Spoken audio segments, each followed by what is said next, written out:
Agora, o que a gente pode esquecer que é fator de risco é vacina. O problema da vacina, que muitas vezes as pessoas associam como sendo fator de risco, é que existem algumas vacinas que a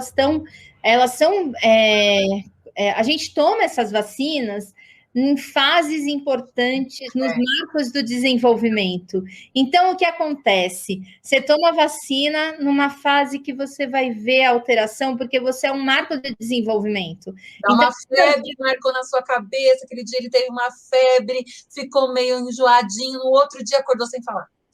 Então, mas na verdade não existe essa relação. Existe um trabalho, que se eu não me engano é de 2018, agora não vou lembrar, ou de 2019, que fez assim uma análise surpreendente com vacinas, porque já tinha um anterior que levantou essa lebre, isso foi horrível para a ciência, porque trouxe aí algumas doenças que já tinham sido erradicadas, mas os pais começaram a parar de dar vacina, então uma delas foi o sarampo, que a gente teve um surto por conta dos pais não quererem vacinar, por achar que a vacina ia dar autismo. Não, gente, não dá autismo. O autismo é uma condição que você nasce, é do neurodesenvolvimento, e que existe uma somatória, não é só a vacina que vai dar autismo. Isso tem que estar muito claro, né? O ácido fólico, né, que é um fator ambiental que já foi colocado como sendo fator de risco, ele não é. Existe um estudo de 2019 do GU que não demonstra como sendo o ácido fólico um fator de risco para o autismo. Eu fiquei grávida do Theo em 2015 para 2016. Menina, o que eu li sobre ácido fólico, né?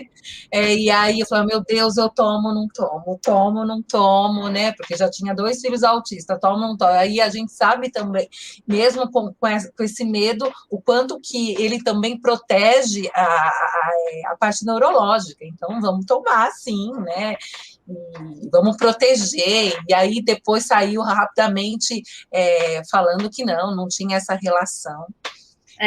Cada hora sai uma coisa, é paracetamol e autismo. Não existe nenhuma evidência científica ainda que relacione medicamentos. O único que a gente tem conhecimento que realmente existe um trabalho mostrando que é importante como fator de risco é o ácido valproico. E quando eu falo fatores de risco, não significa que tomou uma vez vai ter um filho com autismo, é isso que a gente tem que tomar cuidado, né? E sempre pensar que o autismo é uma condição complexa, é multigênico, multifatorial e aditivo. A gente tem que pensar nisso, né? Então, é algo que fica bastante importante.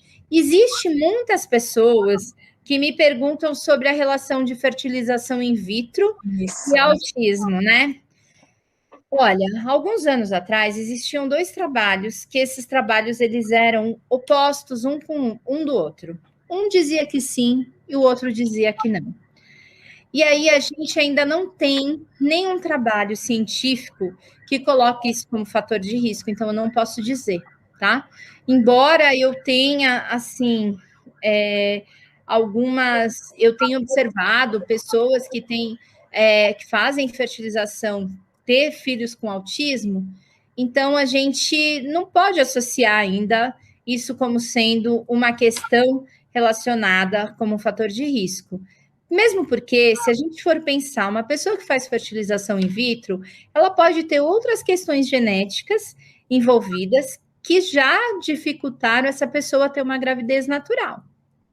Na maioria das vezes, são pessoas que já têm uma idade um pouco mais avançada, não é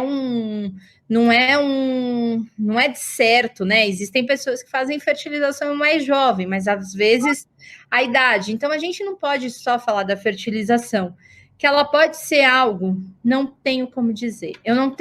Eu só vou falar para vocês aquilo que eu ler num artigo científico e eles me derem evidências científicas dizendo que é relevante ou não. Se eu não tiver isso, eu não posso afirmar para vocês, porque eu acredito na ciência, eu acredito que é nela que a gente deve responder, né? Então, de uma certa forma, eu não posso falar se tem ou não. Então, eu não tenho um estudo científico que me diz isso.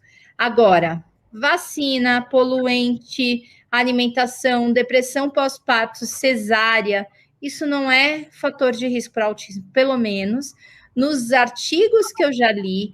E assim, eu sempre trago para vocês artigos que são de relevância dentro da comunidade científica. Inclusive, tem um artigo da Catherine Lord que ela coloca como sendo o ácido fólico uma questão relevante. Só que quando ela publicou, um tempo depois saiu um trabalho dizendo que não. Então, até fui pesquisar qual era a referência que ela estava citando quando ela colocava que era de relevância, para eu saber se aquilo que eu estava falando era mais antigo e ela tinha uma informação mais nova, e eu fui ver que não era. Então, assim, toda vez que a gente for buscar uma informação, a gente tem que ir em vários lugares, né? Para que a gente venha aqui e consiga falar com propriedade se aquilo lá é ou não. Você trouxe uma coisa muito importante, que é a ciência. Isso é muito importante que você está trazendo, porque quando não se sabe muito, tem muito achismo, né? E eu falo que na nossa comunidade, né, cada hora sai alguma coisa, aquele conhecimento de WhatsApp, né? E muitas vezes não vem para nos aliviar, vem para encher a gente de medo ou falsas esperanças, né?